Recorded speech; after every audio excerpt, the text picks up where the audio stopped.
Hello, everyone, and welcome to another episode of HP Critical Podcast, where my friends and I talk all things gaming. I am joined soon by Gabe, but currently by Brandon.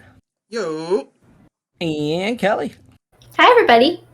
And a big shout out to the Kelsmeister on here, because she was the first of us to receive her invitation to purchase her Steam Deck. I still have not gotten mine. Yeah, so it said, actually got the email earlier that they're preparing it to ship. Oh so, my god, that's so exciting. Yeah. You'll have to tell us about it on a future podcast. Okay, I'll let you, yeah. I'm really excited.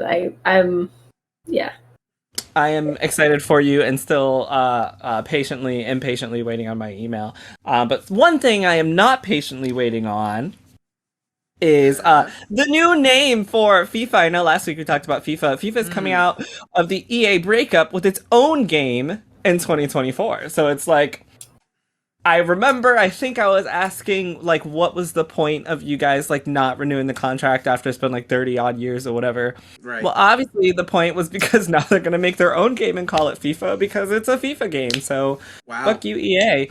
Man, that's gnarly. Oh, boy. Well, I was going to ask what your thoughts were, so please tell me. I was going to say, like, if there isn't just another separate FIFA series, oh, boy, that might get money just from brand recognition at this point, because we talked about this last week, about how it was going to struggle to, like, gather the audience with, like, a different name. But no, if a FIFA just still exists, then, yeah, that's going to be an interesting story to follow, I think. Yeah, there's an article here, and I'll read a part of it. It says, Gianni Infantino, FIFA's president, confirmed his organization is currently engaging with leading game publishers, media companies, and investors to put out a rival game in 2024 to compete with EA Sports FC, which is now going to be the new name for the old FIFA franchise. That is so confusing, too. I don't know how I feel about this, because honestly... It just makes me wonder. How...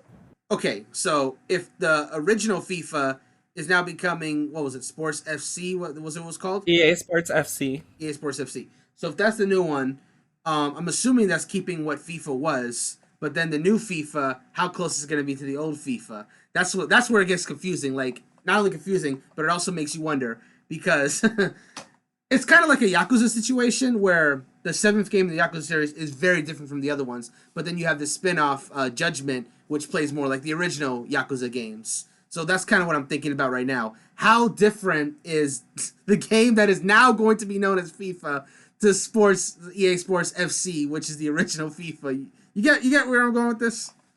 Like, it makes me... Weird comparison. Yes, I get where you're going. I don't know that I necessarily agree with the comparison, but I do get where you're going with that. Right. Like, yes, I get it. Yeah, I kind of agree with you. I think what I took more from this was just, like, to me, it seems like a fuck you cash grab. Not gonna lie. It's like the contract's finally up and they see the success of FIFA and they can have the name back.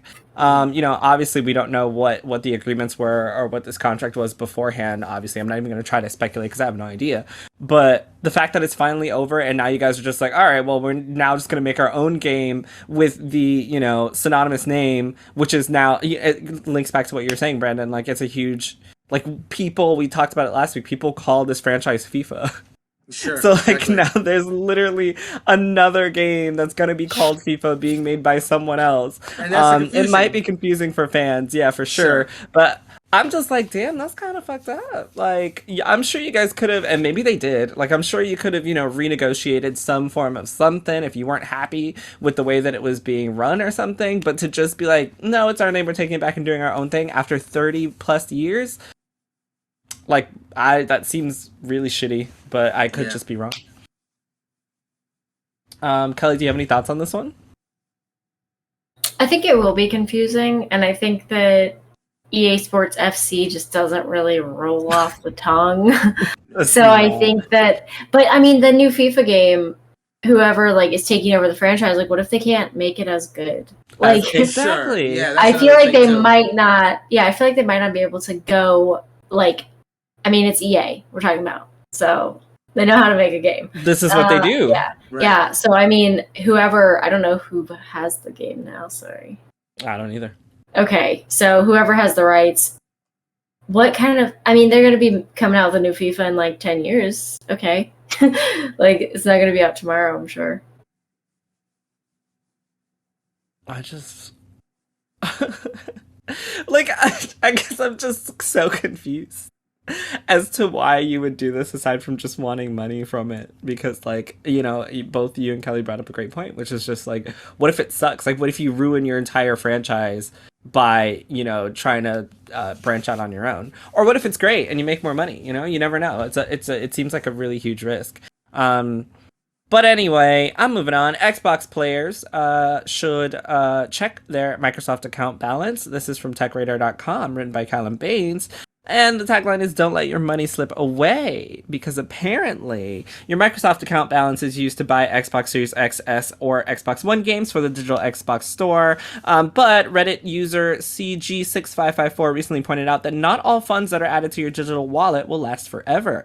They had the sad realization that their current balance was due to expire on July 9th, giving them little time to decide what to spend their money on. If they hadn't clocked the expiry date so soon, the funds might have disappeared before they could even be spent. So, hi Gabe, welcome! Hey. You're looking real good over there, buddy.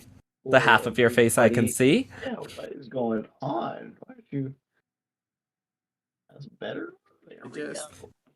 So what you missed was we were just talking about how FIFA is now making their own FIFA game and saying fuck you to EA Sports FC. Daisy.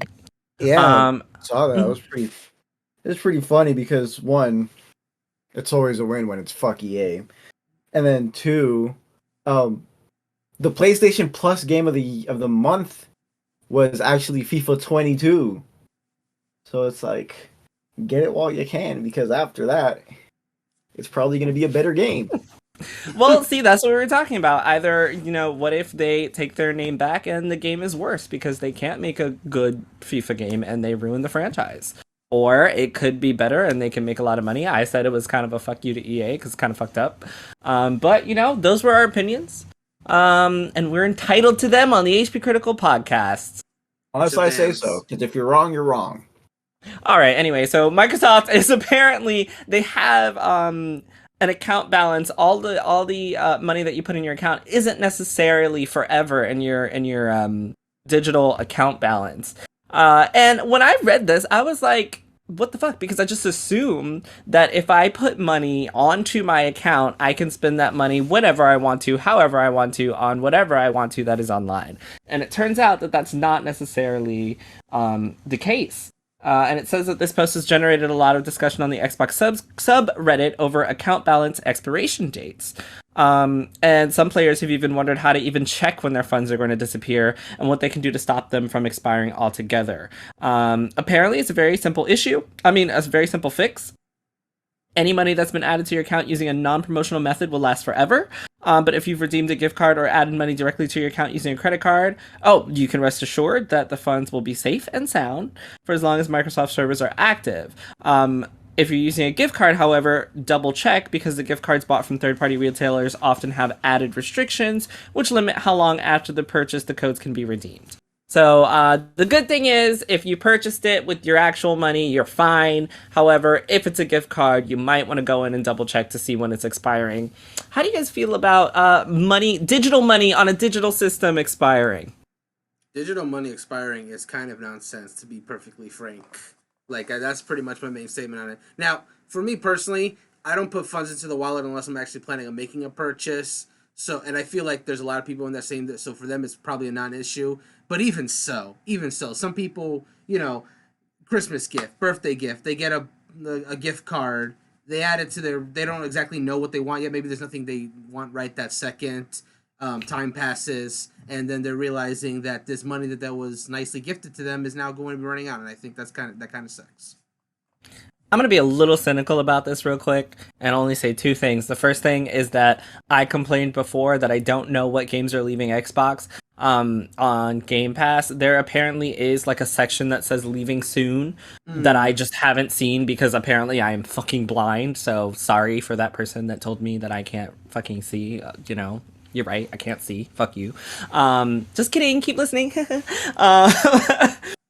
Oh god, I just lost a viewer. The other thing I will say about this is I'm gonna be a little bit cynical about Xbox. If somebody bought me a gift card, like an Xbox gift card, it might sit there for a while before I got an actual game I want to freaking spend the money on. That's what I was saying. Specifically because I was just talking to you guys about like I asked in chat like what games are coming to Xbox. That card might sit there until it expires because there's not necessarily any first-party Xbox game that I want to go out and buy. So that's kind of fucked up. And those are the only two things I will say about that. Mm-hmm.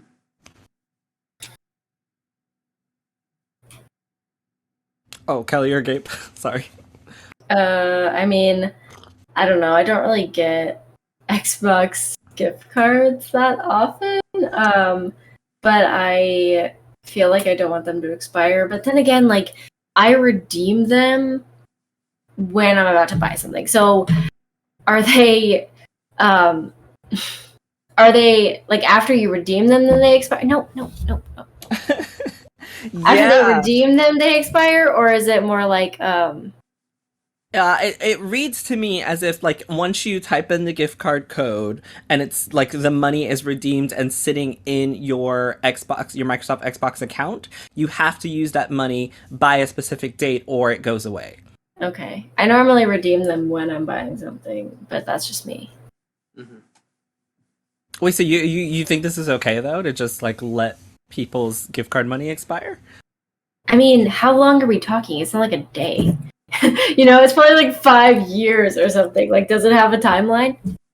Let me see. It says funds added through Microsoft Rewards specifically. They talk about that. They don't last forever. You'll have 90 days to spend the gift card before it expires, which is literally 3 months. So that's legit nothing because if a game doesn't come out in 3 months that you want, you've just like lost money. But that is specifically just for... That's specifically just for the Microsoft Rewards loyalty program money that you can receive. But it looks as if the gift card thing is specific due with the limitations and whichever card you purchase. So there's no like actual date for that, which I think is another issue. So yeah, there's no specific timeline, but like if there's nothing that comes out, and you just lose money, either way, I just think that's trash. Yeah, I don't want to lose money, but nobody wants to lose money. I wonder if the gift card says it like somewhere in small print in the back. Small print. Because, it might. Because what I'm thinking is like, because when I first heard you say this, I'm like, oh, okay, it just means, look at the expiration date. It's on the back because all gift cards have that. But now it's kind of sounding like it's not that expiration date. Yeah, I wish I had more information. Sorry, go ahead. Me too. But, Microsoft is Microsoft. So, well, the only other thing I have to add on this might upset a lot of crypto people, but can you imagine digital money expiring?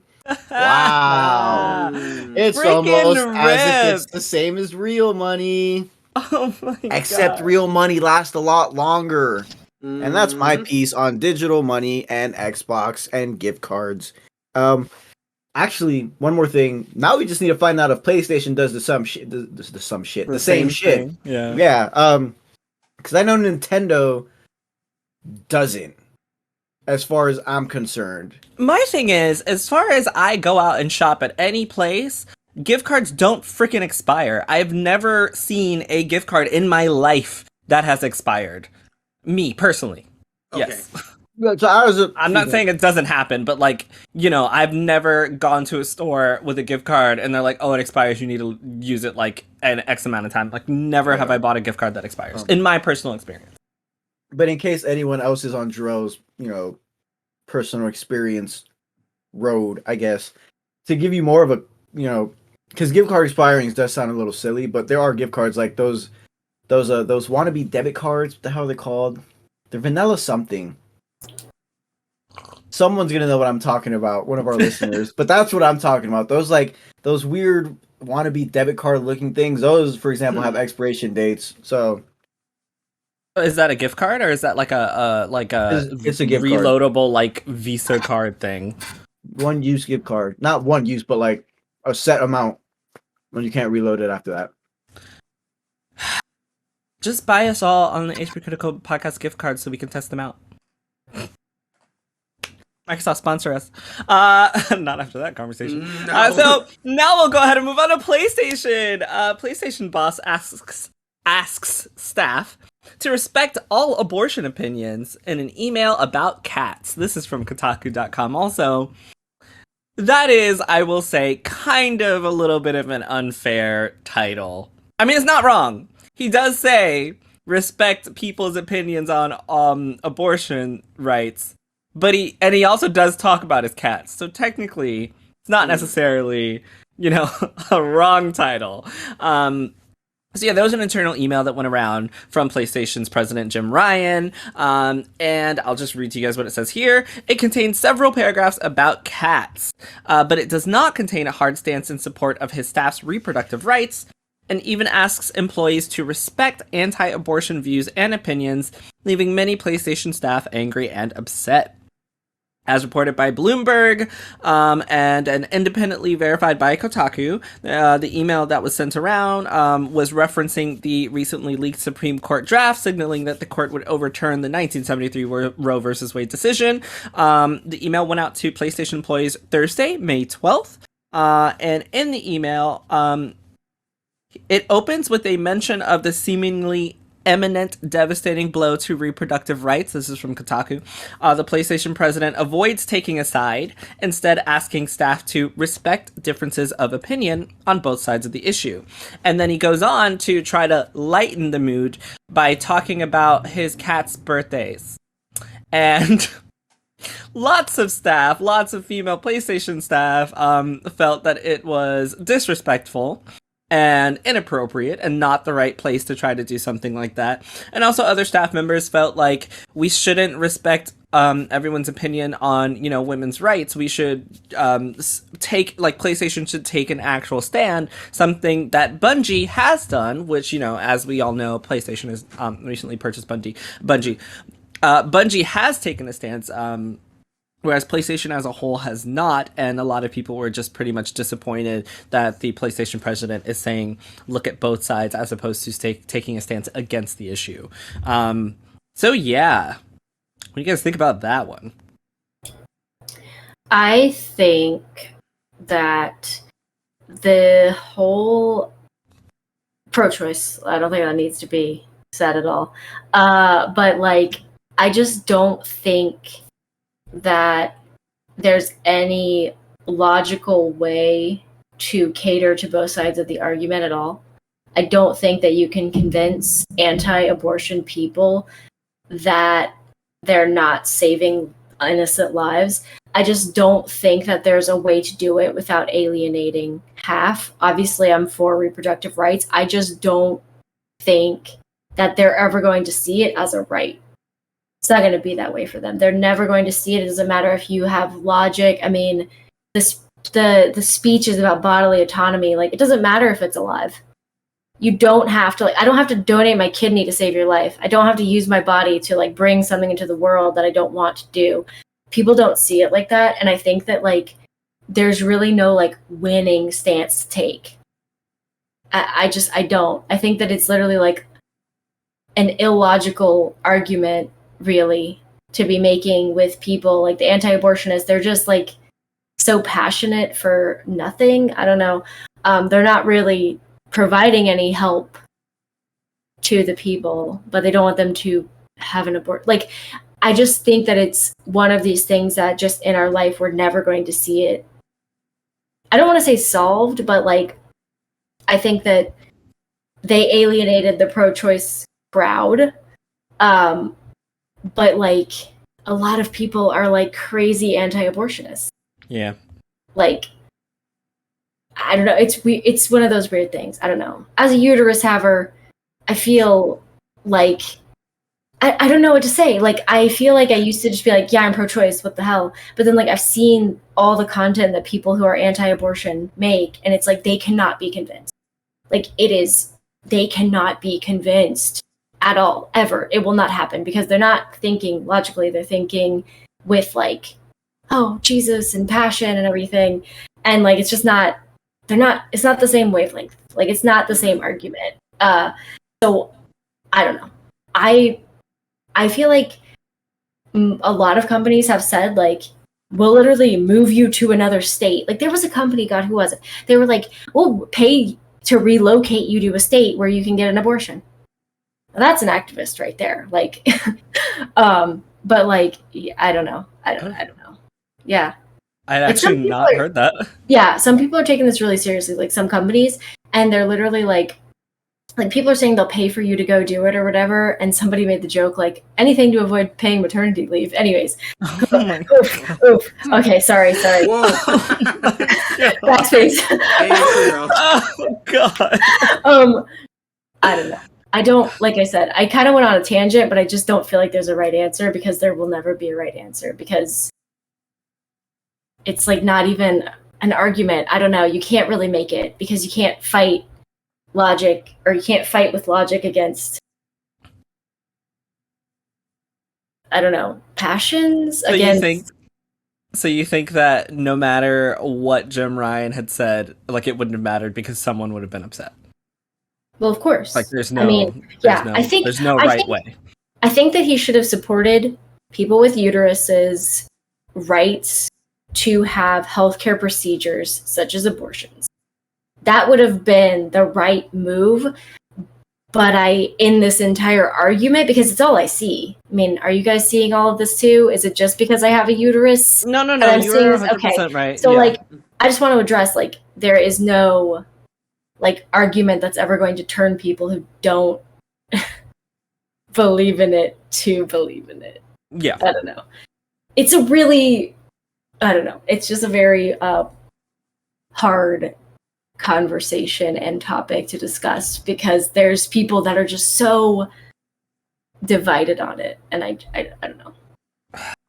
You know, when I read this, I was like, I feel like this man tried really hard to do good, but it just didn't at all go down the way he thought it was going to. Yeah. I was just gonna say, I don't even necessarily know if he did it to do the right thing per se.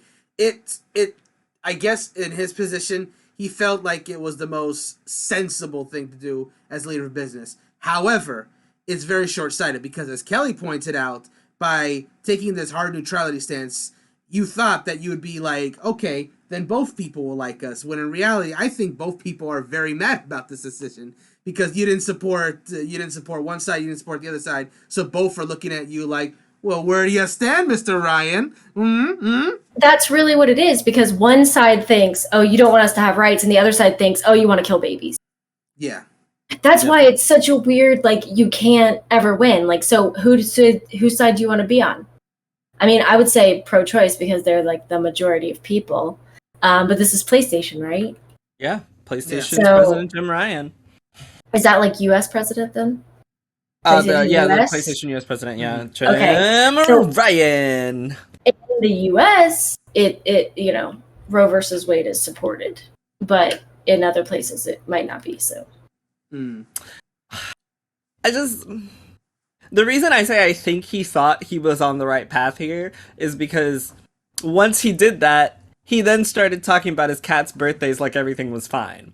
And he really didn't realize that he was essentially trivializing a serious issue. I really don't think that he, like, maliciously went in and was just like, nah, we're not going to say anything left or right. Like, we should let everyone have opinions. Like, he really probably thought saying that we should just agree, like, allow everyone to have an opinion. Which, to be fair, everyone is allowed to have an opinion, right? Like, I can't tell you to not believe something that you believe. I can try to convince you why it might not be a good idea, but, everyone is entitled to have their own opinion and free speech, whether I personally believe in it or not. And, I could go on about this, but I won't, because it can be a long topic. So I don't necessarily think that what he said was wrong.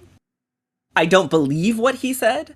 I think he should have made a stance, one way or another. I feel like if you are the president of a company and you have something that you want to stand for it, right? Like, don't middle road it, especially when you have Bungie, who has over the past week just been vocally forthwith with their support for Roe v. Wade and support of being pro-choice. Like, they've been very upfront with how they feel about this, and like that's a subsidiary of your company now. So like when the president of the company is just like respect everybody, but like the people under you are really pushing for what they believe in, it does give me hope a little bit, because I'm like, okay, well, they did say that they were just purchasing them to help them out, but they're like their own, they're still their own company. I'm like, well, clearly they are, because they're out here doing what they believe in and you can't stop them, especially because you said you have to support everyone.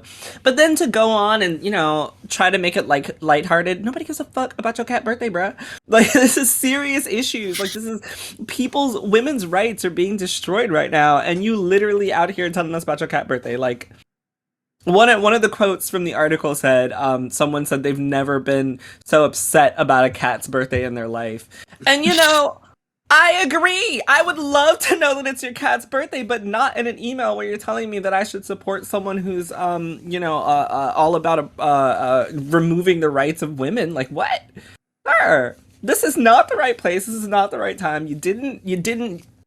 I think you thought you were doing something and you fucked up. That's all I have to say about that. Anyone else? Say my piece. I wanted to say a joke because it's been something we say a lot on this podcast. Oh, but I'm gonna let it slide because I'm a man and I have no opinion on this matter. Oh, sorry, I should not have an opinion on this matter. But I am really quickly gonna agree with Jarrell said. Fuck your cat, bro. Yeah, that's like, going to. Okay, no, I'm not gonna compare it. That's I've said my piece. Okay.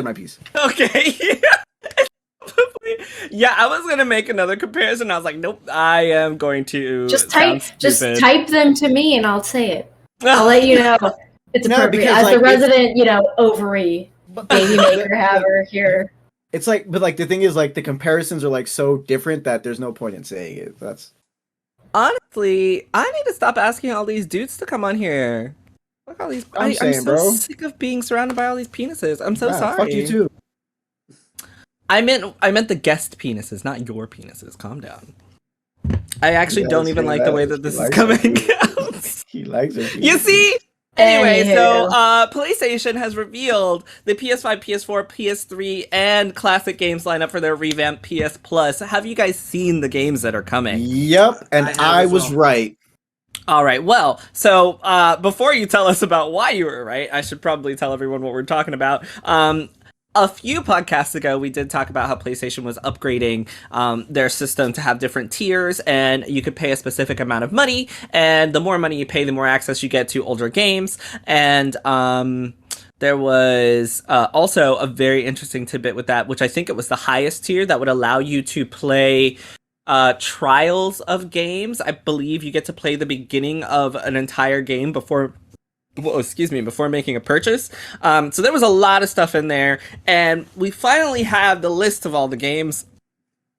I'm going to do my best to read out some of them that I think are noteworthy. I'm not going to read out all of them. I would, because this was written by our wonderful friend Wesley LeBlanc from Game Informer. Yeah. So yeah, he put together. You should check out the article if you want to have all of the titles.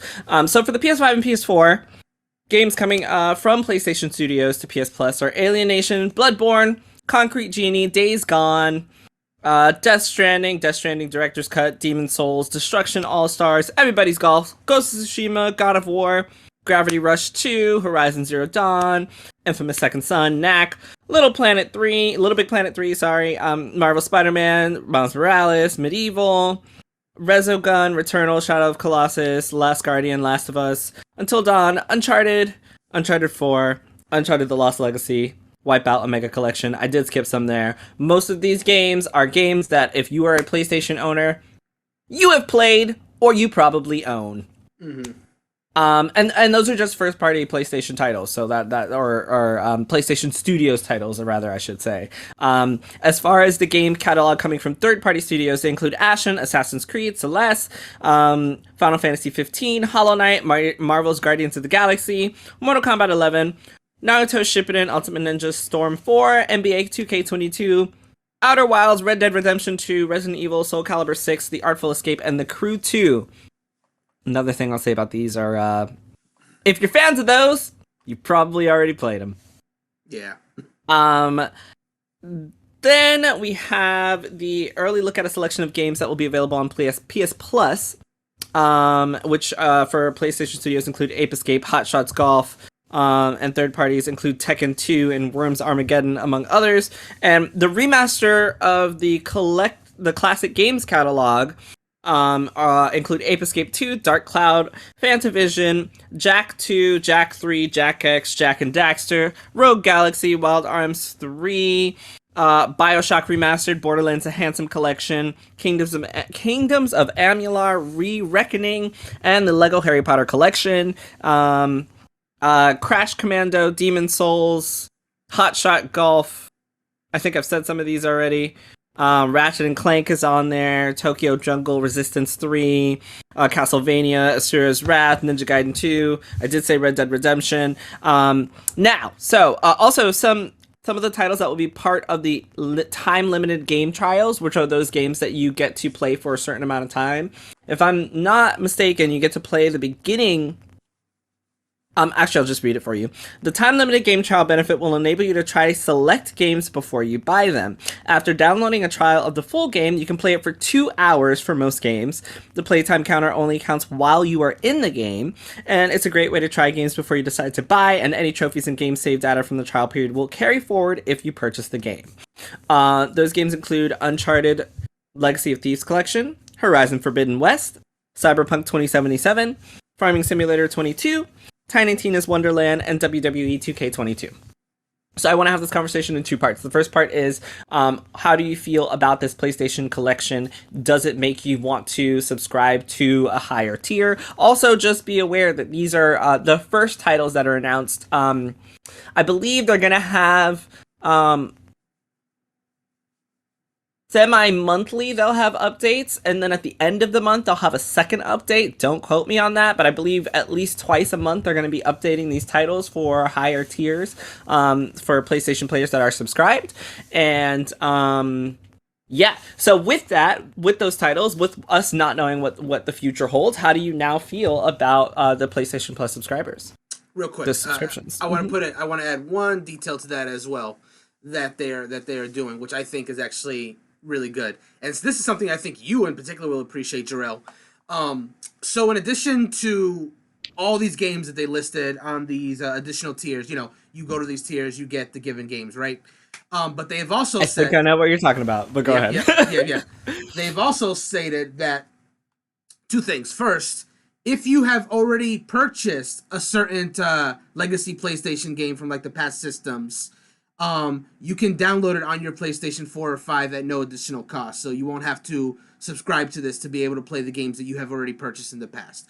The second thing is, even for games that you have not purchased, a lot of the games that, like on the list, of course, you subscribe, you'll get all those. But you can also just purchase individual games from those lists as well, in addition to subscribing to the tier. So if you don't want to pay X amount of, I don't know the price, X amount of dollars for the highest tier, but you just really want to play some Ape Escape, you can just buy Ape Escape and just play it and then just go on about your business.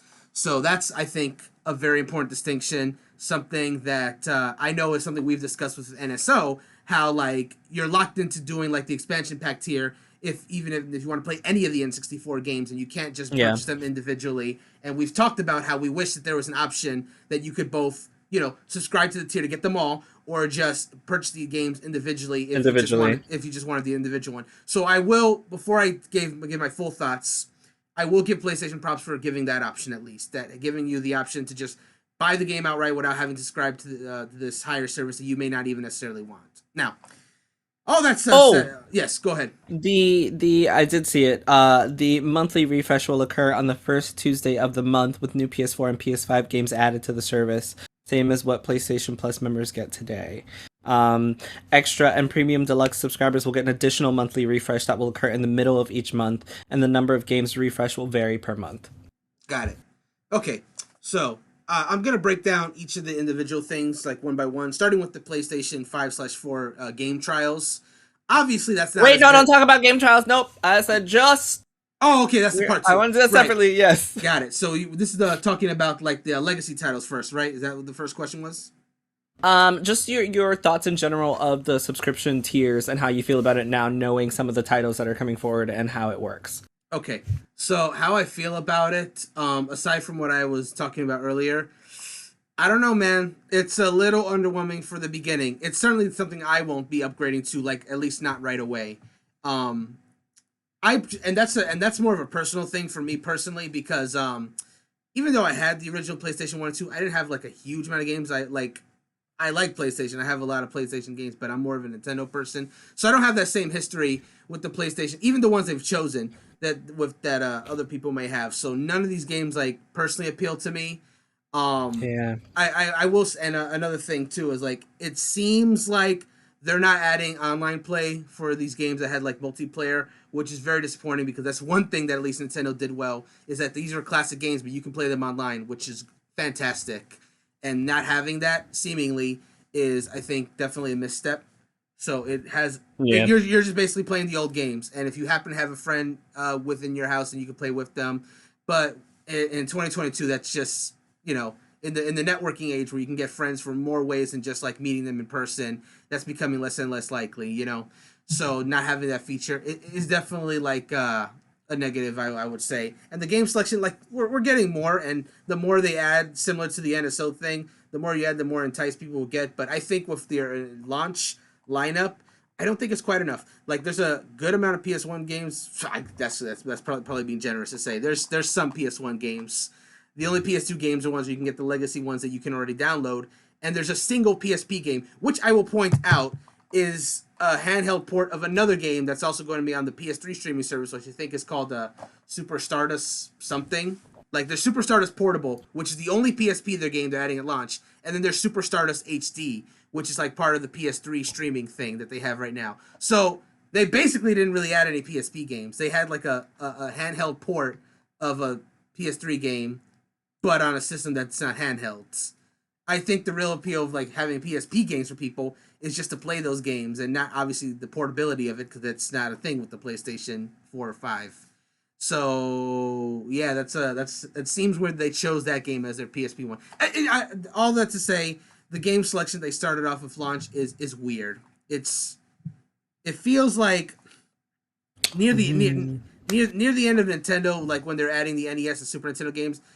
You know, the beginning they had like the big ones, Super Mario Brothers, Legend of Zelda, Metroid, the ones everyone knows, and then towards the end they're starting to get into like some weird ones that nobody knows, and it seems like they're starting off with like games that nobody knows before they get into the ones that people probably really want, like Metal Gear Solid or Twisted Metal or stuff like that. None of that's there. It's so crazy that you said that, Brandon. My timeline has literally been people that are so excited to play these games that you don't know. So it's literally crazy that you say that because it's literally the opposite of you feel how I feel when Nintendo comes out with some shit I don't know. And I'm just like, no, I have no idea what this is. Who wants to play this? And I think that speaks volumes about... No, it's a big deal. And I think that just speaks volumes about, like, you know, if people grew up with PlayStation, these are probably actually classics. Maybe I'm just ignorant. But, like, it's because I didn't grow up with the PlayStation that I really haven't heard of a lot of these, and that just kind of goes back to the thing that the joke of the 90s. Like, if you had an N64 and you talk to another person on N64, y'all probably play the same games. But PlayStation had such a bigger library that if you talk to another PlayStation, they may have a completely different library than you. That's just how the nature of the library was. So that's a joke because it sounds like facts. It is a fact. But I say it's a joke because it got memed to hell because it is a fact, yes. everybody played Magic because everybody played Super Mario 64. Everyone played Ocarina of Time because there wasn't anything else. You know, Rip. that's how it was. All right, well, Kelly or Gabe, how y'all feeling about the subscription service now? I mean, I feel like a lot of what was drawing me was like the nostalgia factor. So if they're just gonna have a bunch of games that I don't know, then I'm not in. Plus, also, I'm not really gonna do another subscription service like that. Like I canceled Game Pass and stuff. So I'm not really. I don't think I would pay more for other games. I'm just not really sure. For me, it's not selling. Mm-hmm. Gabe? My turn? Yeah. Yeah, this Wait list for is this. doo-doo. Yeah, let's go. Talk to us. You said this list is doo-doo. doo-doo? It's doo-doo. I don't care. You cannot convince me otherwise. I'm gonna start with the legacy games. Imagine buying a PS5, right? And then spending what was it? $70 for a remake of Demon Souls. And then you find out 2.5 years later, you could have just gotten that shit and backwards compatibility that bitch on a subscription tier. But why is that bad? Because why am I gonna? Because why would I have? You should have told me this before. Obviously, they probably didn't know back then. But the fact that you paid $70 to play a remake that's just gonna be ported over. That's imagine. This is literally hold on. This is Nintendo. This was Nintendo with their Mario 3D Star shit, where they put the Super Mario N64 game on it, and a lot of people were like, oh my gosh, can't wait to play it again. And then 3 months later, they're like, yeah, we're bringing the N64 library to the subscription online. You just spent your money for no reason. But so that's the thing. Why is that a bad thing? More people get to access you're just trying. You're mad because you paid already and people don't have to pay now.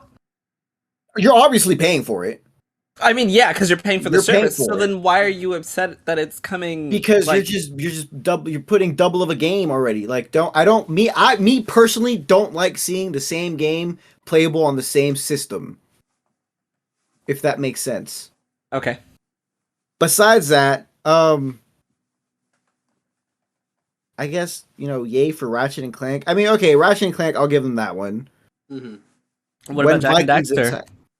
Jack and Daxter. The funny thing about that one is, at least through my immediate group of friends or the people I interact with, Jack and Daxter was just a bootlegged Ratchet and Clank. It was the same thing, just with a different story and different characters. I never played the game personally, so I'm not going to go in on that one. But again, let's read some more of these. Again, Hot Shots Golf Out of Bounds. No one wants to play that. I'm sorry. Those Hot Shot games, they're not even the PSP one. Everyone knows the PSP one was the better one. Okay, so I want to say something about that. I want to say something about real quick though. The Hot Shots golf games, I don't think a lot of people cared about the early ones, but some of the later ones got attention because they had like some crazy crossovers in those games. Yeah, they were actually pretty popular. Yeah. Also, Jack and Daxter, since he interrupted you, I'm gonna go ahead and say Jack and Daxter came out before Ratchet and Clank anyway, so you guys are wrong, but go ahead. Guys, I didn't say nothing. I meant his friend group. Oh, okay, gotcha. Infamous was supposed to be getting a remake, so I don't know how people are gonna feel about, getting that. Motorstorm Apocalypse, no one cares. Puppeteer. Again, a lot of these games, like Kelly said, you never really heard of them. The third-party games, I'm disappointed in third-party games because I feel like there is much better. Like the Devil May Cry HD collection, isn't that available on the PS4 as well? Probably. I think so. It should be, yeah. Me personally would rather get the PS4 version than the PS3 version. And then again, like Ninja Gaiden Sigma 2. Where's 1? Also, the Sigma, the Ninja Gaiden trilogy is on all systems as well, so there's that. Ninja Gaiden is really getting us all tonight. Wow. I can't say the word. Enslaved Odyssey. Again, a lot of these names. And then I don't know if it's because they're having trouble with it, but like for example, another one, Castlevania Lords of Shadow 2. Where's 1? Yeah, like, where is 1? That's like that. I thought that too. like you want these games obviously so people can go back into them and play them again, whatnot. But like, if you're gonna do that, give them the whole series. It just feels weird to jump into the second game. Yeah, I feel that. Are we allowed to talk about the PS4 and PS5 list yet, or no? What are you talking about? Okay, so your overall thoughts is it's trash. Yes. Okay, thank you. I will say that my personal overall thoughts are that I don't hate this list, and I don't think I'll ever hate this service, specifically because it is an optional service that allows you to purchase tiers for what interests you. So I don't think I'll ever dislike this just because it has options. Whereas like Game Pass doesn't really have options.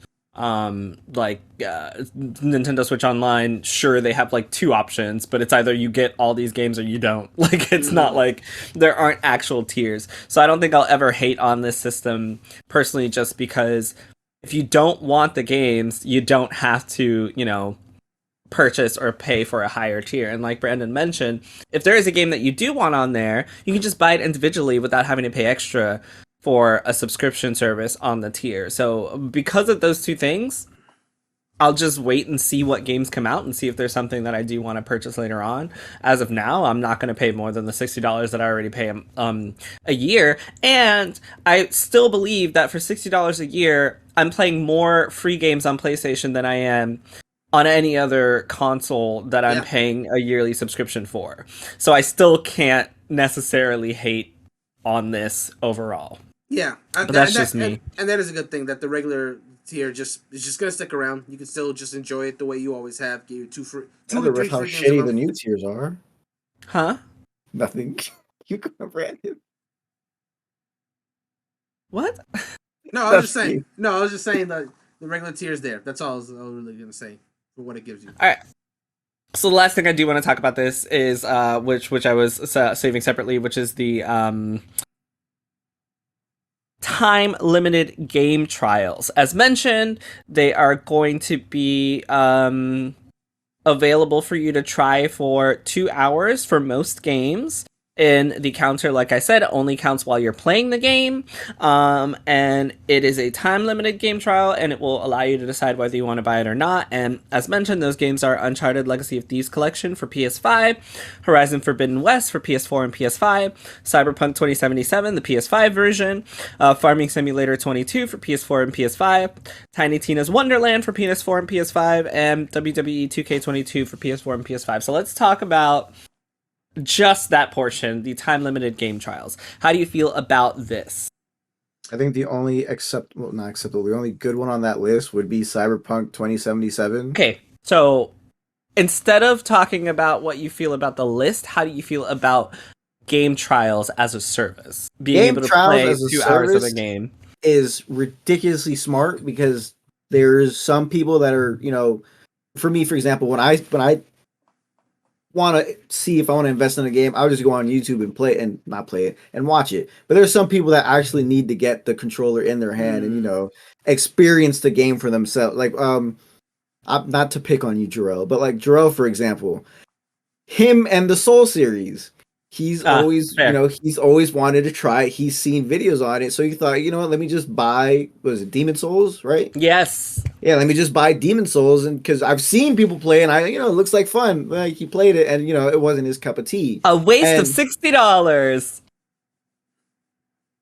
Also a waste of. Nah, I'm not gonna go into it. But so you see, there's some people. But if Jarrell had been able to game trial that game, he probably would have found, okay, you know what, the game looks like fun, and I'm just gonna watch someone else play it. I'm not gonna spend my own money on it. So I think it's a good approach. It's I liked it let's nostalgia it a little bit. I liked it, when I wanted a game or wanted to check out a game, you go to a Walmart or a GameStop, and they have the system connected to something. Obviously you can't steal it, and you can go hands on with it. So I think that's a very big brain.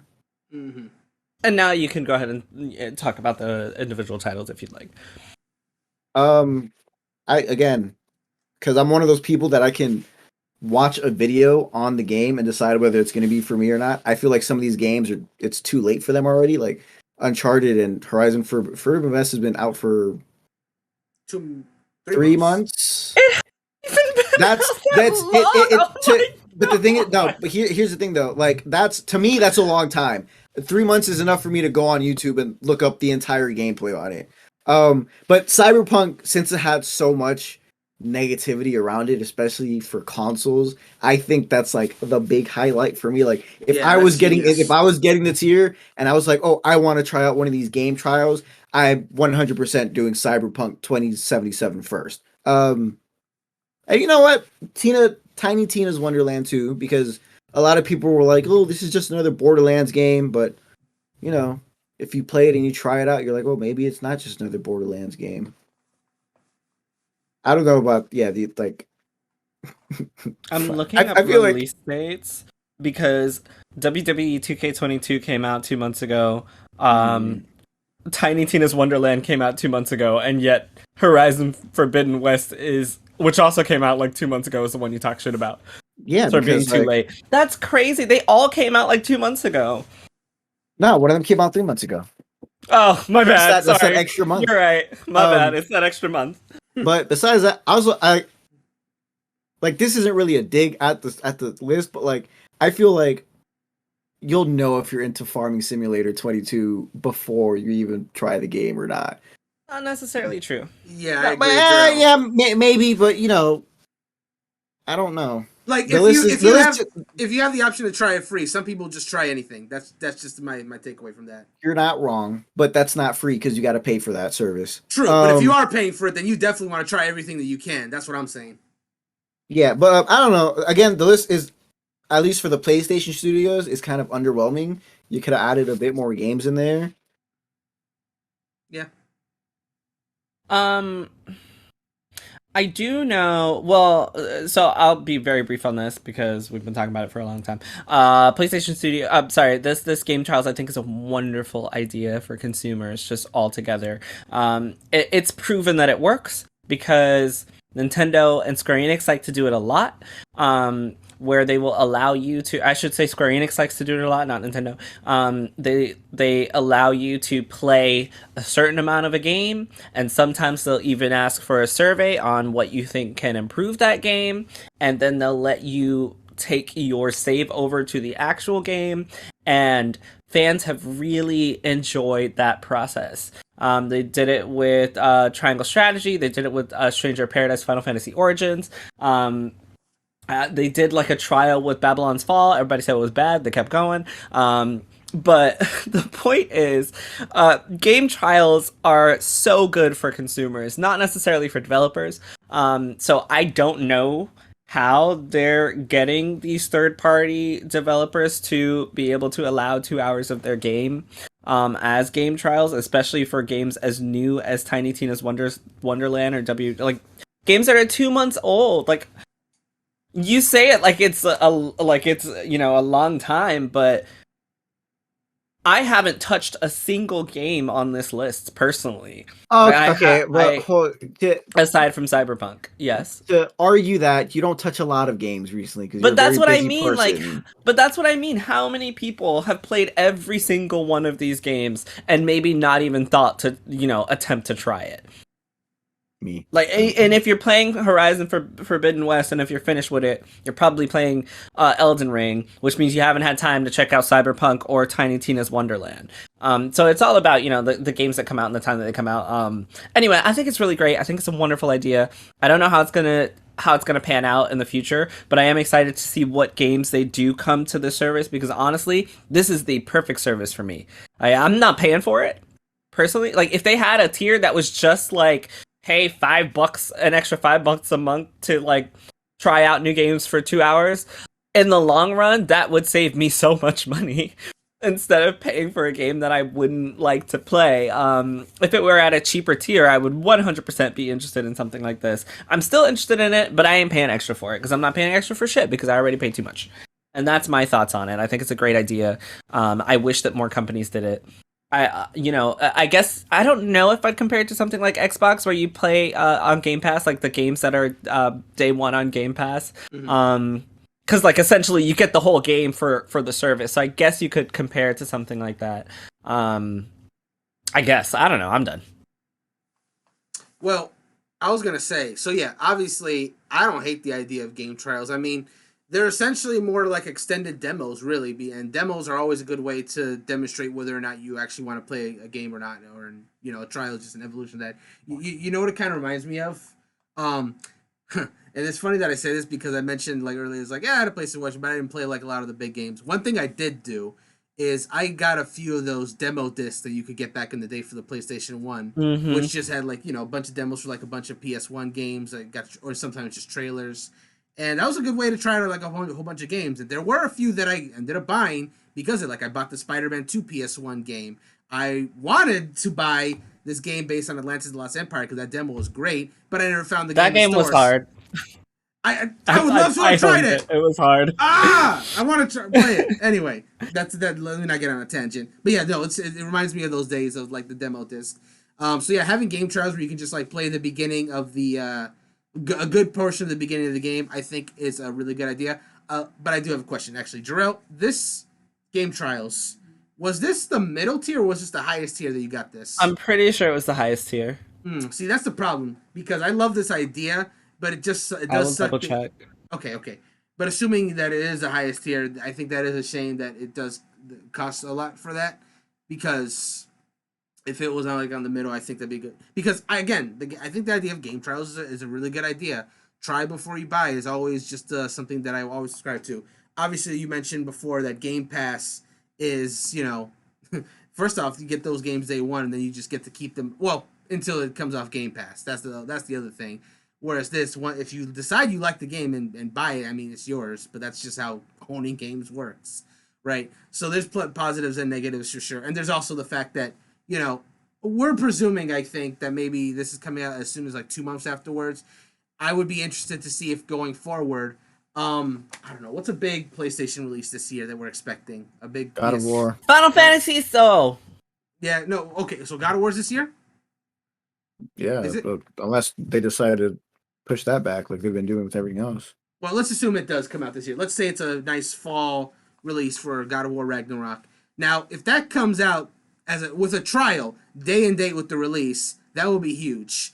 That said, if going forward it comes out like let's say September and the demo doesn't come out until November, I think that might be a misstep, and I would understand why they would do that because it's like, oh, we didn't get those people on the first wave. Well, let's try to get them on board now. They said, oh, wow, the God of War game everyone was talking about the past month. Let me try it.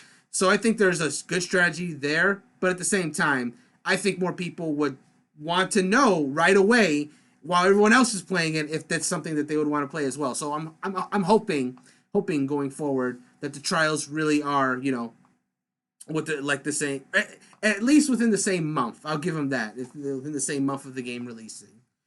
If it doesn't, it is. I was just gonna say it is a premium tier. Premium to the highest one. Yeah, that's unfortunate. So I think that if someone is gonna go in premium tier, they probably in the market to like really try these different games out. All I'm saying is if you're paying money, I would just try to get as much out of it as you possibly can. Like play those games that you're paying for. That's what I'm saying. Otherwise, why are you paying for it? I'm gonna disagree a little bit. I'm okay with them coming out like a month or two later in the game trials. I'm okay with that. I think some people will. I just think there's a lot of people who will be like, they really want to know what's the big hype this game. No, I agree with you on that part. Yeah. I agree with you on that part. I'm just okay with it because I'm just thinking about like if I'm a developer and this is my game and PlayStation's like, all right, you gotta give us 2 hours of this game to play.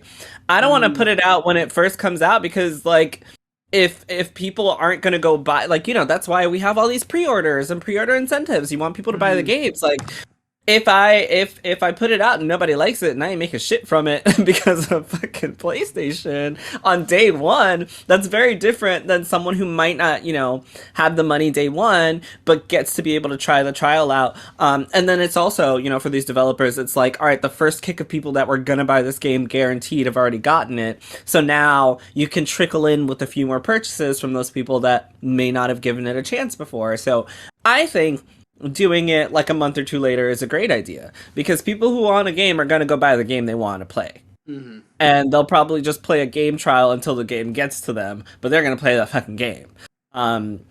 So I think from like a developer standpoint, not a consumer standpoint, I think a month or two afterwards is a pretty good idea. Okay. Kelly, anything you want to say about this before we move on? I think it's a pretty good idea. I don't know about the timeline. I don't know if it should be out for a couple of months or whatever, but like having your progress carry over would be legit. It's a huge deal for some people. Yeah. That's a thing too. I forgot to mention. That is really good. Yeah, no, I think that there would have, I mean, this would save me a lot of money. But then again, if you're paying for a service, will it? Yeah. Like, I've probably wasted less on games that I didn't like and didn't play than I would paying every month for a service where I'm going to get to trial games. It depends on what else would be incentivizing me. Like I said, I'm not really their target market. I'm not doing it. But I feel like it's a good idea. I think some games I would trial for sure. I think it is saving you money in the long run. I don't remember what the full price point is for the premium tier, but let's say in general, I'll just say it's like $100, $115, $120. That's still less than the price of 2 brand new PS5 games. Well, I've only bought one PS5 game. So you're halfway there. Like, buy one more game this year at full price, and you've already most likely paid more than what you would have paid for a full year of the premium tier service. So then you'd have the games, or would that just be trials?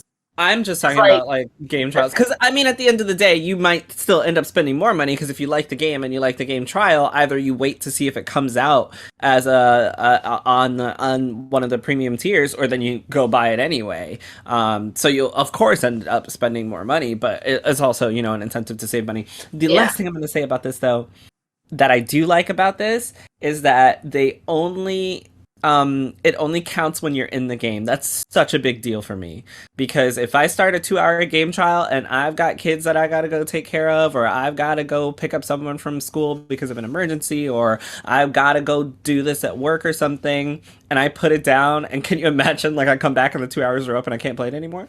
Yeah, that would suck. Like, what the? So I really, really do appreciate that it's only counts for like in-game time where you're actually playing the game, because otherwise it would be doo-doo trash, as Gabe would have put it. And I'm gonna go ahead and move on now, because we've been talking about that for quite some time, and I don't want to talk about it anymore because it's getting late. We got a few more topics to go over. How you guys feeling so far? You didn't ask us what we were playing. I didn't ask you what you were playing. We ain't got no time. But I finally am playing something. Okay, well, we have to hear it. We have to hear it. We have to hear it. Just because Kelly's playing something. Kelly, what have you been playing? I'm playing Evil Dead the game. Let's go! my God! How is it? How is it? I am obsessed with it. She's back! I'm obsessed. It's really scary. Literally, trees attack you. It's insane. Oh my God. I love it. It plays so much like Friday the 13th that it's insane. It's like the same game, but it's not. I don't know. Plenty of gore, plenty of scares. It's really good. The gameplay is good. There's a couple of like missions. I can't get past the first one. I'm like sucking so hard. I can't get past the final boss.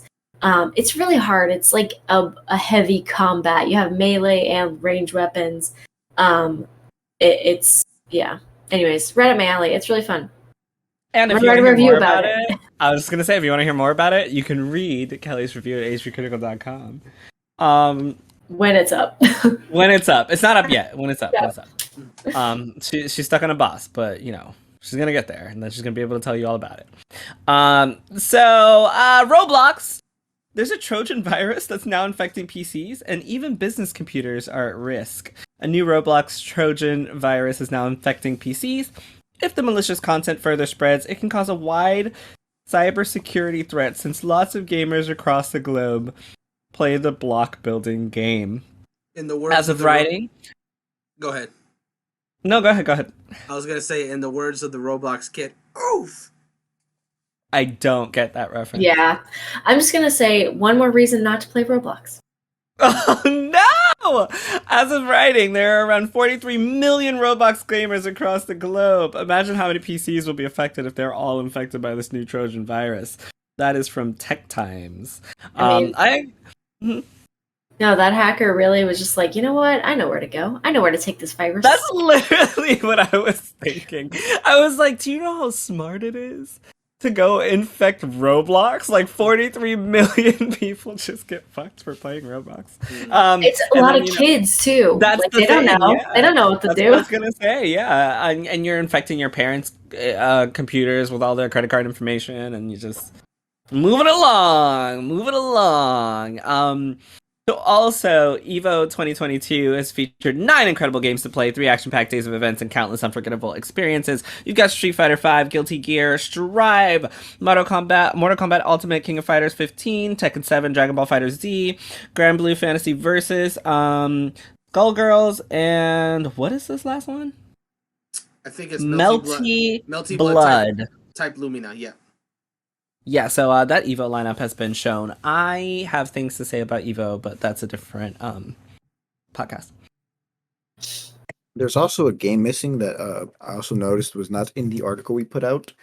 Multiverses is going to have a 2v2 tournament at EVO. But I did. The article was written by moi, and I did mention that in like the first paragraph that it's not like a main stage event, but it's like to promote the game that is going to be there. But it's going to be there. It is. Multiverses. Yes, Multiverses.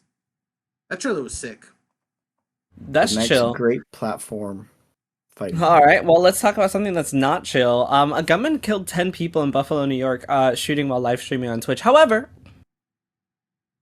there's no positive here. However, the Twitch stream was taken down when it was reported. And I don't want to talk about that situation. I do want to talk about...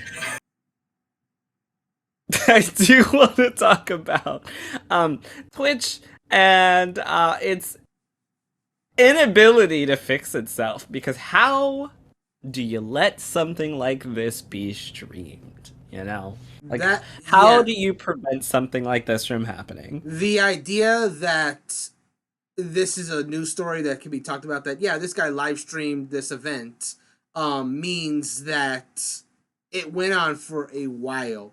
Whereas there are so many streams out there where you stream inappropriate content, and that thing is like the ninjas come for you in like seconds. Like you show like a second of nudity, your stream is gone. Whereas this guy was out here, doing this nonsense, and it went on for as long as it did, that it can be reported on as a stream. So yes, continue, because this is I agree. Huh? I said continue because I agree. Like that, like Twitch is not. That they allowed this to be streamed for as long as it did, is what I'm sure getting at. I mean, apparently he was able to continue to stream the whole thing on Facebook. The Live, whole thing. Okay. Cool. Facebook. Yeah, I was just like, how do these things keep happening? And it was racially motivated. Supposedly, it was a racially motivated crime. So let's move on and talk about race. Let's do it. Well, actually, before we talk about race, let's talk about something that I found hilarious. Dead by Daylight is getting a dating sim spinoff. Thank you, Gabe, for bringing this to my attention. It is probably one of the best headlines I have read that day. If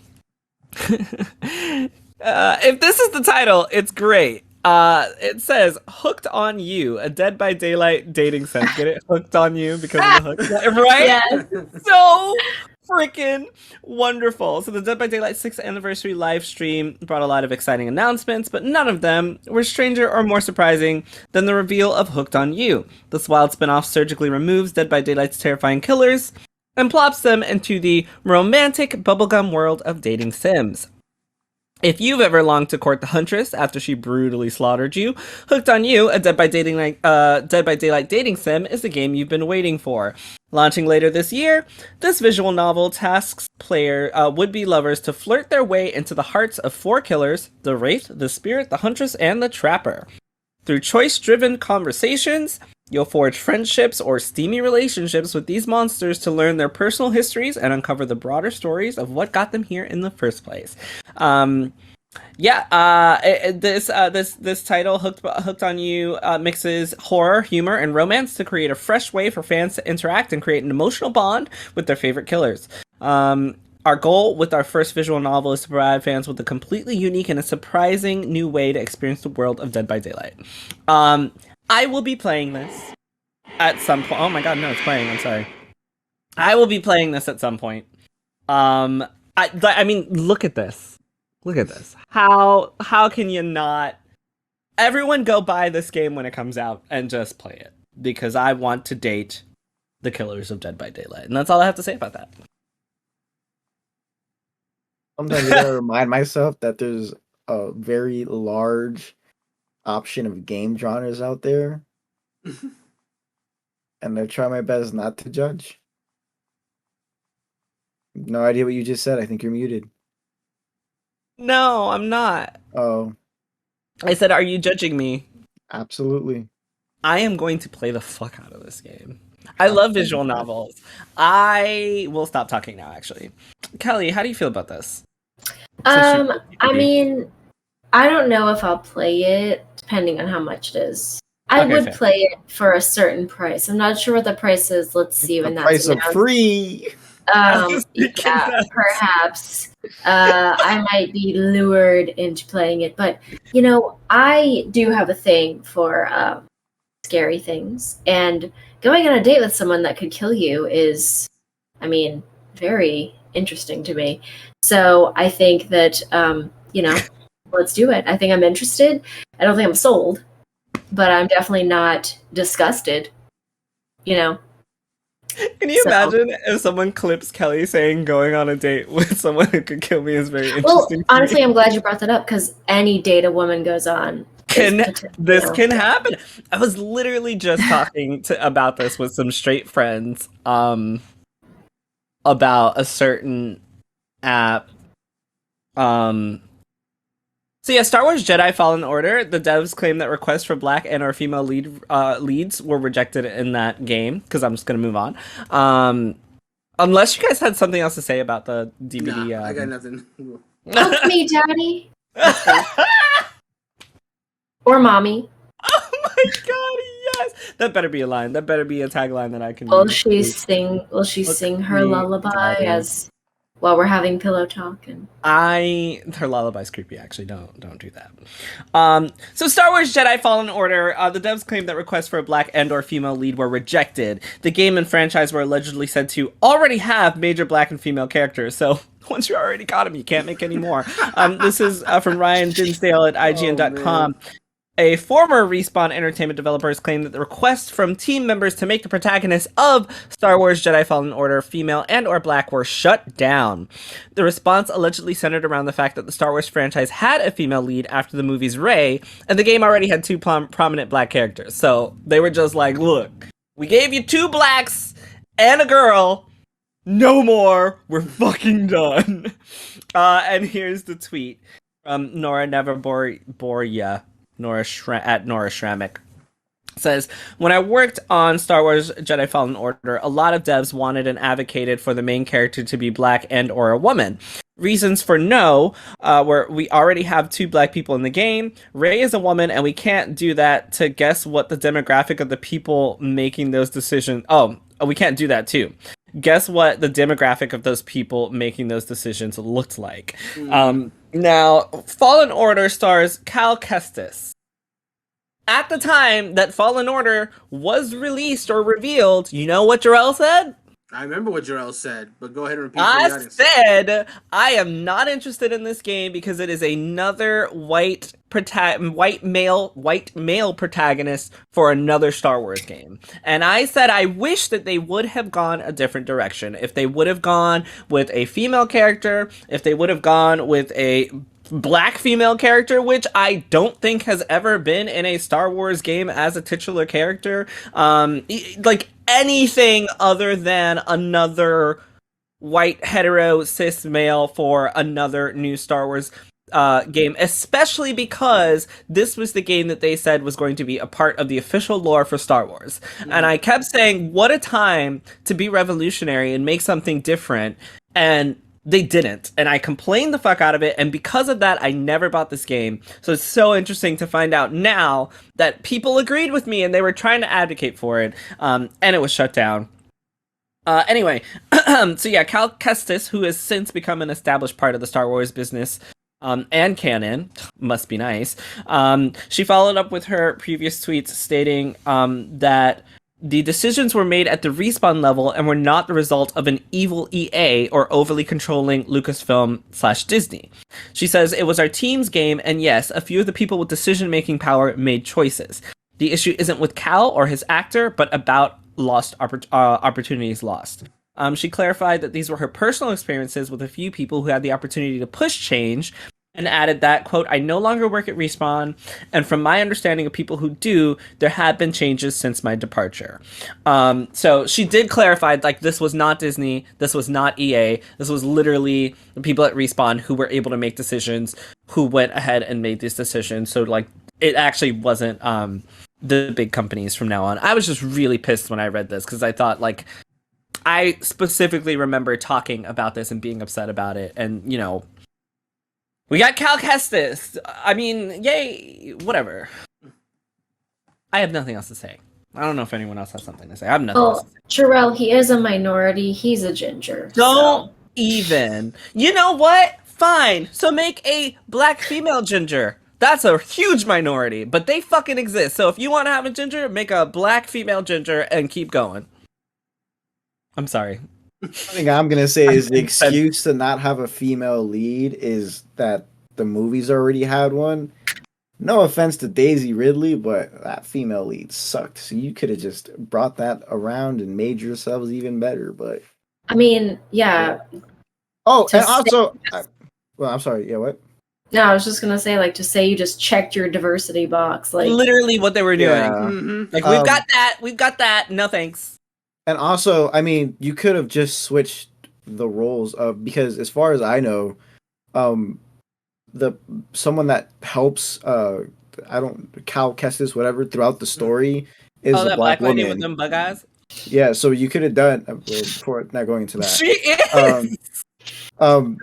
If your excuse was that you already had two black people in the game, you just switch them around, make the helper a white guy and the main character a black female. The fact that you know that you have two black people in the game means you don't have enough black people in the game. Like, if you can count the number of black people in your game, you don't even have to count because you're not a fan. Oh no, there's two of them. We know. We added them. We checked that box. Like, if you ask me how many black people are in Final Fantasy VII Remake, I would say, I don't know, because there are enough in, like, living in that world that, like, I couldn't count them. If you ask me how many were in Star Wars Jedi Fallen Order, 2. What's that say about you guys over there? It says that you suck! Mm-hmm. Yeah. Big monkey balls. I'll add to it, because, first off, let me preface it by saying that I don't, like she said in the statement, I agree. I don't necessarily hate the character of Cal Kestis. I don't hate the actor, because I actually really like the actor. Now, that being said, yeah, this really does feel like a lost opportunity. I 100% agree that it's a shame that this really did feel like a diversity checkbox. You have one black man, one black woman. Oh, we're done. That's it. We did it. There you go. And it's just not the racism is solved. Racism is solved. Damn, Respawn, I can't believe you solved racism. That's crazy. Yeah. But really, yeah, like there are just, like, they really had an opportunity to, like, tell, like, a different Jedi story. Like, again, Fallen Order is a good game, but, like, it could have been with a more interesting character that just, like, you know, doesn't look like a whole bunch of other Star Wars characters we've already seen. So that's all I'm saying. It's like, it could have been. It could have stood out more, I think. I would have loved, like, to answer your other question, Drew, about how you don't think that there was ever been, like, a female black woman Jedi. I think there was literally one. Like, the Star Wars Starfighter game on PS2 had, like, one of the Jedi Masters from the films, Adi Gallia, like a black woman, as, like, the main character. But that's it. And she was already an Has she established been character. a black woman through everything in the series?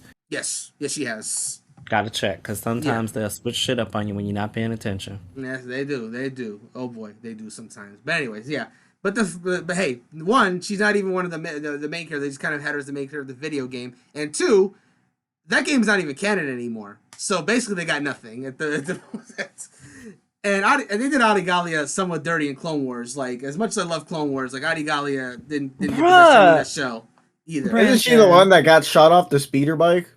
In the movie? That was her sister. Oh my god! So they just shooting black people now off of? I mean, it was part of the Jedi extermination. Yeah, they're killing all the Jedi. Oh. Yeah, all the Jedi were gonna die. Oh, so they just shooting us off of cars now. That's what happened. It was So you mean to tell me that aside from Samuel L. Jackson, all the black people in Star Wars have shitty characters? Because you're not gonna tell me they didn't fuck Finn up. No, they fucked up Finn. We don't talk about Finn. We should also not talk about how they fucked up Rey. Lando Calrissian is a good character, though. Lando. Look, okay, never mind. I'm gonna move on. Lando and his capes. Activision Blizzard, since we're talking about diversity and checking off boxes, they introduced a diversity tool to rate character diversity on metrics like gender identity and ethnicity, and it's fucking weird. That is not my quote. That is a quote from Fanbyte. And if you look at the chart, there's a chart, and the center is assumed to be white male, cis hetero, white male in the middle. And the other options on there are culture, ethnicity, age, ability, body type, gender identity, and sexual orientation. And so for this, they rated all the Overwatch characters to see their diversity and make sure that they were diverse enough. However, there's been some controversy over this a little bit. So the original tweet was from Activision Blizzard, said that with King Games' innovative diversity space tool, so just be aware this was actually made by King Games, the people who make, what is that mobile game? Candy Crush. This was made by them. This was not made by the Overwatch team. It says, with King Games' innovative diversity space tool, the character design process now has a tangible way of avoiding tokenism, stereotypes, and exclusion. So the purpose of this tool was to make sure that when they're making characters, they're avoiding tokenism, stereotypes, and exclusion. So all this told me was that a bunch of white people got together to make characters, and they didn't want to be bad, so they made a computer generated tool to be like, hey, let's make sure that we're checking all those boxes so we don't seem racist.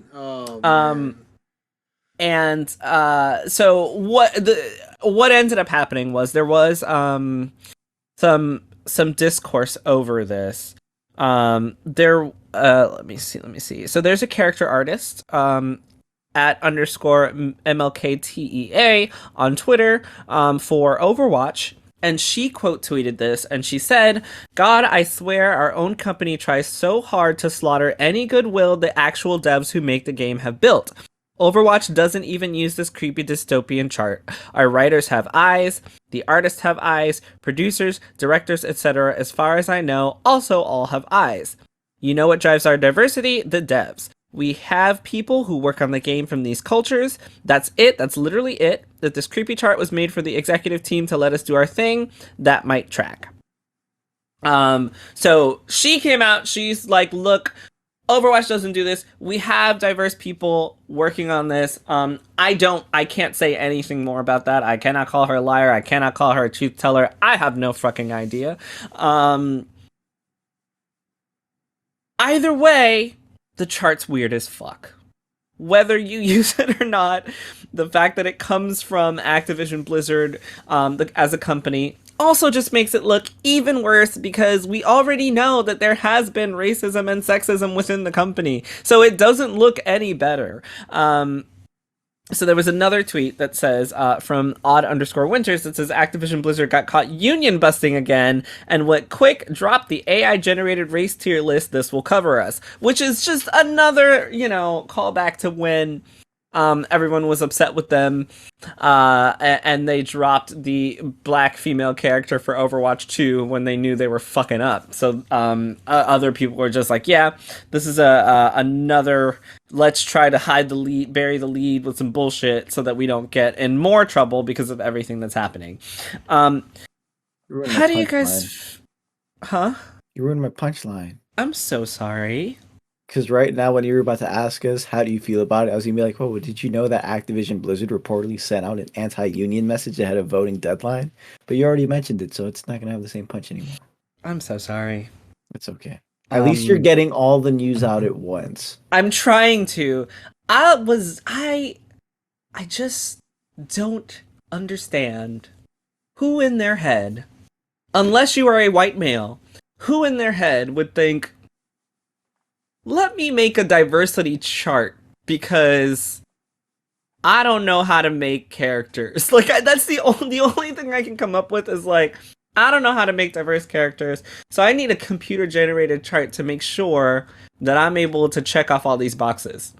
That's the only thing I got from this chart. If you guys can tell me any other way or reason that this chart would work, please do so, because I am running out of ideas. It's a checklist. How, kind of like the last story. It's a checklist. That's pretty much what it is. If you need a checklist, you need to hire more diverse people at your company. You know, that would help a lot. Sense. It's not making sense. Stop it. Indeed. Oh, sorry. It's Activision Blizzard. We don't make sense. Enough. All right, well, I'm done. How do you guys feel about this? Man, I said my piece. It is as weird as they said it is.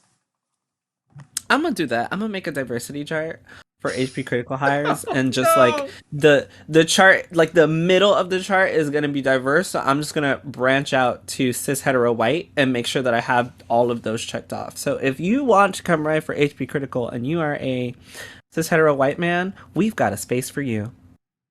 This is a joke. I'm joking. Please don't take this seriously. That was a joke. Although we are looking for new writers, so please come. Anyone is welcome, even if you don't agree with my opinions. Yeah. Kelly, you didn't say anything about the diversity chart. How do you feel about it? I don't know. I don't know, to be honest. This is another one of those things where personally I feel like they didn't mean to be bad. Right? Like, I don't think they set out to make a diversity chart to be bad. Like, they think it's a good thing, because even in their tweet they were like, look, this is us making sure that we're not being bad. Like, look at all the good this will do. But it just looks bad. I don't know. Normally I love charts, you know? Like, I love taking data. A good chart is, yeah. Yeah, I mean, looking at charts. I don't know that I necessarily want to be like a number on the chart. That's the problem. You are a number on this chart. You're like, ooh, has uterus? Check that box a little. Oh, she's white. We're going back to the middle. Yep. That's how it is. But body type, ooh, she's thick. Let's go over here. Sexual orientation, we don't know, really, you know? Yep. Likes one man only, and nobody else. I don't know. What is that? Never mind. I'm stopping right there. Well, I think that you touched on a very important point, which is why I think I'm so incensed on this chart, is because I'm pretty sure everyone who made this chart is not on this chart. So they don't know how it feels to be a statistic on a chart and feel like you're a checkbox, right? Like, it's exactly what Kelly mentioned, you know? Like, for her, it's going to be like, oh, look, we're going to check female, we've got it. Sexual orientation, well, me, I don't know, maybe we should circle that one. Like, being a part of something like that by, you know, allowing non-POCs to make you a chart and be like, hey, look what we did for all you people who aren't us. We care. I mean, that's essentially what they did.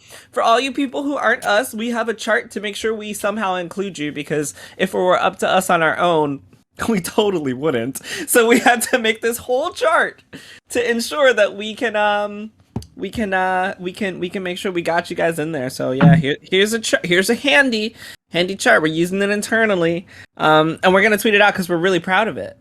We're so proud of this chart that we made. Hire me. No, oh god, I don't want to work there. Never mind. I just thought I actually don't want. I don't want to work there. So Bungie did put out a. I'm just starting to really love Bungie, guys.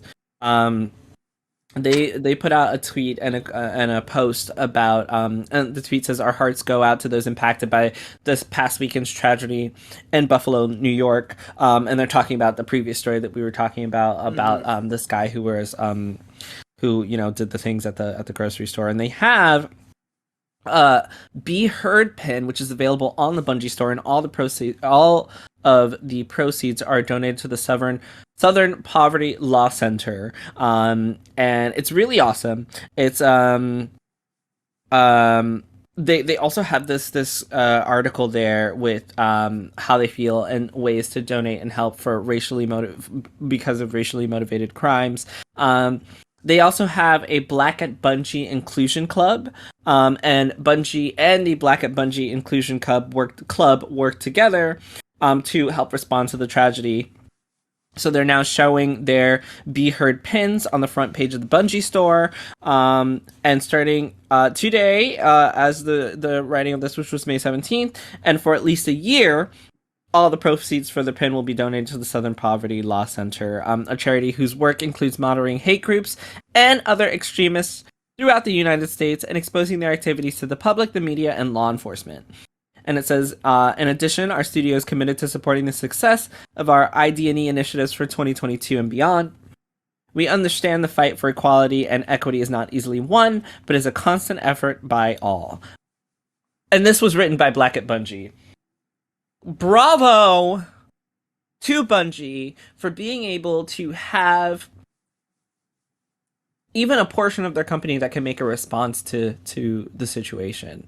Because I don't think, and correct me if I'm wrong, but I don't think I've seen any other company do or say anything about this tragedy recently. Yeah, they've kind of keeping it at a distance. Some people have, but it hasn't been like something like big. Oh, it's who? Like, our hearts and prayers. Who? I mean, within the gaming sphere. Oh, gaming sphere? Yes. I genuinely think there was one, but it's not coming to my mind right now. But aside from Bungie. You'll have to let me know after the podcast. It's not coming to my head right now. I'd be very interested to know who else is making these types of connections. All right, so I have nothing else. Do you guys have anything else before I ask you one question before we leave? I was gonna talk about how Saudi Arabia now owns 5% of Nintendo, apparently, but that's a whole other topic. Big one, yeah. Yeah. The other thing I would add, since I mentioned it earlier, is Multiverses is going to be at EVO. They're having an open public beta test in July. Yeah. If you don't know what Multiverses is, it's basically Warner Brothers' version of Smash Brothers. Not like Nickelodeon All-Stars at all. It is already 1,000 times better, and I will be writing about why, so you can look out for that article soon. But you have characters like Batman. Yes, you have Super Saiyan Shaggy. I'm not kidding. You can go on Twitter or YouTube, look up one of the trailers, and you will see Shaggy going Super Saiyan. Tom and Jerry, Arya Stark from Game of Thrones, which I actually didn't know Warner Brothers owned until the game announcement. But yeah, so that's if we're looking at, it's also free to play. Oh my god, I keep moving my screen. Sorry. It's also free to play. So if you're interested in that game. I wish I was getting paid to tell you this because no one else is, but look out for that. You're getting paid to be on the podcast, so I'm talking about if Warner Brothers was paying us for talking about it. Well, WB sponsor us, bro. What are you doing? Straight also, up.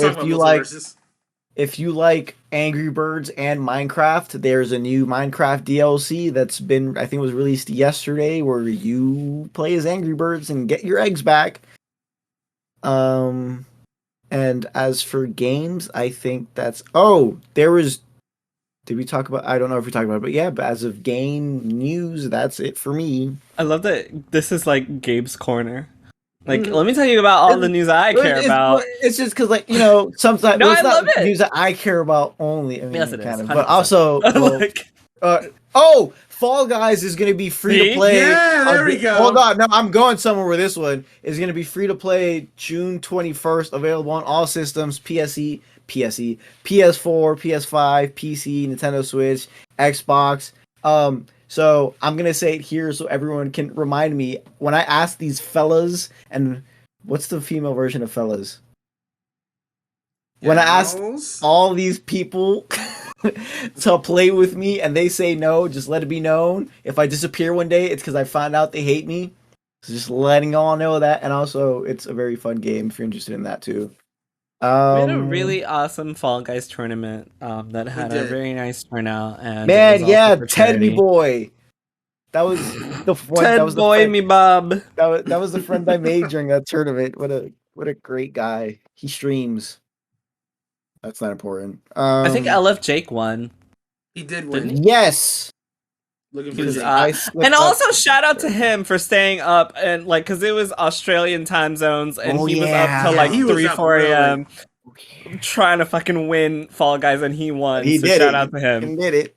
That makes me feel better about my loss. Yeah, he deserved it. It's a great guy. Um, Wonderful guy. Yeah, in terms of gaming news, that's it. Brandon, you had something? I changed my mind. You can go ahead and ask your final question to wrap us up. All right, so my final question to you guys is how comfortable do you feel talking about serious issues with your gaming group, like serious world issues with your gaming group?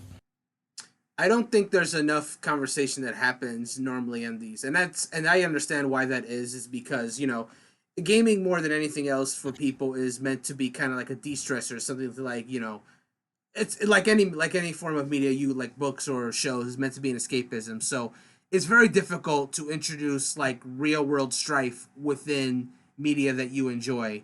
But I think as much as I think it should, for some people, I think it should remain that that box that they can just stay and not deal with the real world. I think it is important also to acknowledge what's going on around you and like talk about how it relates to what happens in not just gaming but just like in media in general. I think that people who make these games, people who play sports, people who write books, they are I honestly feel they're as much entitled to their opinion as just about anyone else. They're not just a baller, they're not just a game dev. They're a human being that has their own voice to speak on these kind of issues and whatnot. And I think it is important to do it. So to answer your question, Jarrell, there are certain people I know that I probably wouldn't want to talk to them about anything besides like the game itself. But I think that if there's a conversation to be had, and I think the person really has a sense of what they're discussing ahead or is passionate about it, I think there is room for us to have these kind of conversations about the serious stuff with the fun stuff as well, because I think both are very important.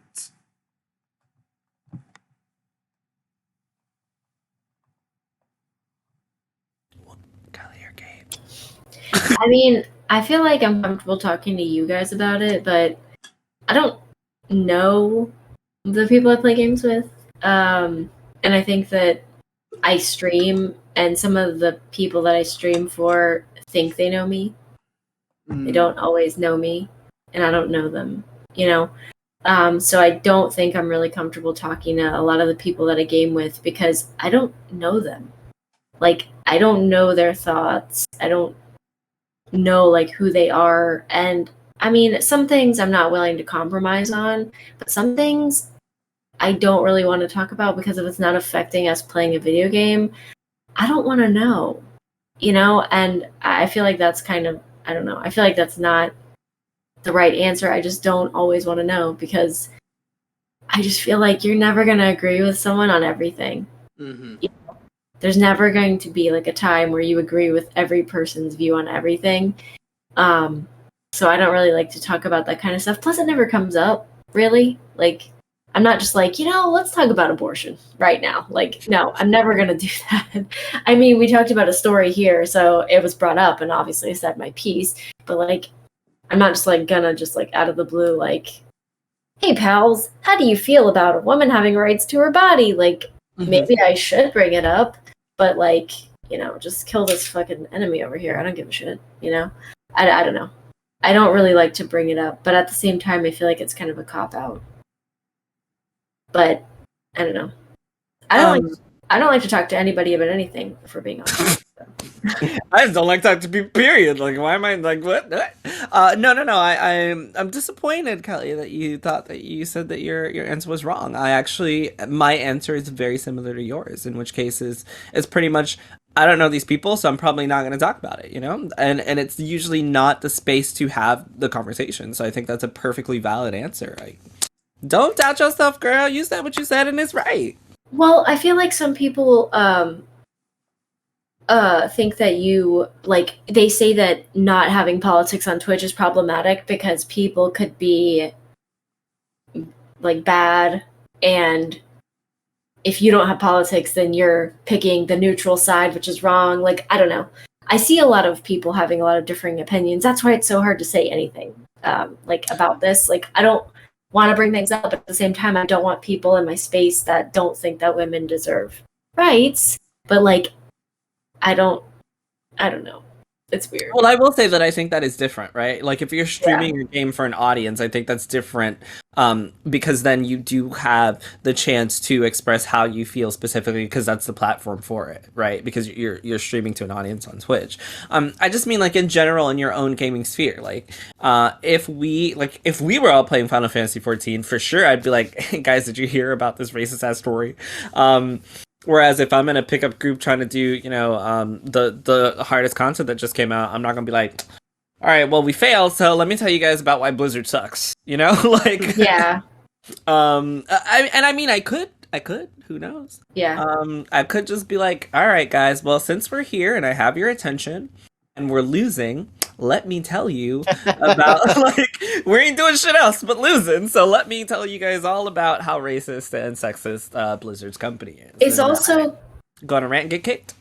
It's also kind of like, if there's an audience, like, on a stream or a podcast, I might not, like, I might not say, like, everything, but to my friends, like, yeah, I mean, honestly, playing Final Fantasy with you and David, like, I turned off the stream one time because we were just, like, talking about stuff. And I was like, I'm just gonna cut this off. But, like, I think that having those conversations is fine, but maybe not, I don't know, like, I don't want to jeopardize my job or something by talking about stuff that they might deem inappropriate, which all of my opinions are my own. Let's just throw that one out there. But it's still, like, I don't want to jeopardize, like, the life I've made for myself. Right.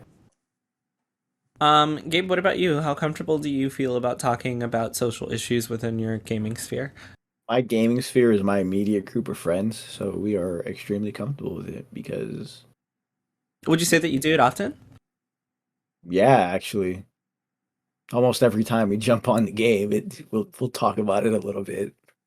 Right, because it's like, it's just you playing with your friends, so you guys are I assume, everyone's always talking, about, what's happening, because we're not going to talk about the game, like, 24/7, like, unless some shit comes up, and then, like Kelly mentioned, you're like, all right, kill the guy on your left, but then we're going to have casual conversations as friends would. So what about strangers in a video game that you're playing? I'm going to say yes, just because I'm very confrontational. I like to argue with people, and I want someone to tell me that I'm wrong, because the chances are the person telling me I'm wrong is an idiot. Because I like to to think that a lot of my opinions are on the morally right side. Like, again, if this was Jim Ryan, had, we were just casually playing, what's the fuck's a PS5 game? Destruction All-Stars. And he was like, this is literally the only thing I can think of right now. And he was like, yo, I think, people should keep their opinions to themselves. And if someone's anti-abortion, they should, respect that. I'd just be like, yo, fuck them kids. Move the fucking car where it needs to be moved. And let's argue about why you're wrong. I'm that type of person. I genuinely like to argue with people. Because, again, the other thing is, too, as stereotypical as it is, I have found that a lot of people online, whether they're doing it on purpose or for just because they can troll, they like to say very stupid, controversial things. And I'm like, look, you're doing this to get a kick out of it. I'm going to do it to get a kick out of it too. So we're just going to sit here until one of us eventually gives up. And it's not going to be me, because fuck you. I don't lose. I may lose the match, but I'm not losing the argument. I will tell you that right now. Like, there's a game I play. It's called Lord of the Rings: Rise to War. It's a real-time strategy game. And there's a world chat from people all over the world. And there's been instances where someone's like, when the war in Ukraine started, there's this one guy saying Americans are being, I'm assuming he was Russian because I had to translate his text from Russian. He was saying, like, Americans are being fed propaganda. You're all idiots. You're all wrong. Putin is the law. And I'm like, bro, do you imagine if I came into this chat and said Russians are idiots? I don't think Russians are idiots before So many great clips from tonight's podcast. Yeah, I'm like, it's like, like, what if I came inside and said, "Yo, Russians are idiots. I hope Ukraine stomps on them. Putin's a piece of shit." And whatever news outlet you guys over there is lying. You're like, would you like that? He goes, no, but I know, I would know what the right thing is. I'm like, okay, then shut up. And we literally just went on back and forth over that one topic. There was another, and then when I jump on Call of Duty and, you get in the lobby and you're waiting and someone has to say something racist. Like, it's inevitable. At one point of the night, you're going to hear someone say something racist, whether it's the N-word, whether it's calling, someone a spick. I'm Hispanic, so I will say that openly. And it's like, maybe you're having a bad time with the game. Well, in my opinion, maybe I'm having a bad time with the game and I'm getting my ass whooped. I'm going to find the fun in arguing with you. So, yeah, when it comes to strangers online, yeah, you will be met with another brick wall. Yeah. Unfortunately, I sometimes have to talk about it because I know that you guys don't have this problem, but when I'm on the phone with someone who's never talked to me on the phone, or when I'm ordering food from a fast food restaurant, or if I'm on the PlayStation chat, everyone thinks that I'm a girl. It happens every fucking time. It's always like, yes, ma'am. And so it also happens when I play with strangers on PlayStation. And then I end up having to tell them I'm a dude, but fuck you for the things that you've said. Damn, Ma, you got an OnlyFans? I do, but that's not the point. Anyway, thank you guys for answering that question. Maybe we'll have another question next time. It's kind of late now, but high energy, lovely people, wonderful conversation. Thank you guys for talking to me once again. Thank you for all of our listeners. And with that, good night, everybody. Bye-bye. Bye.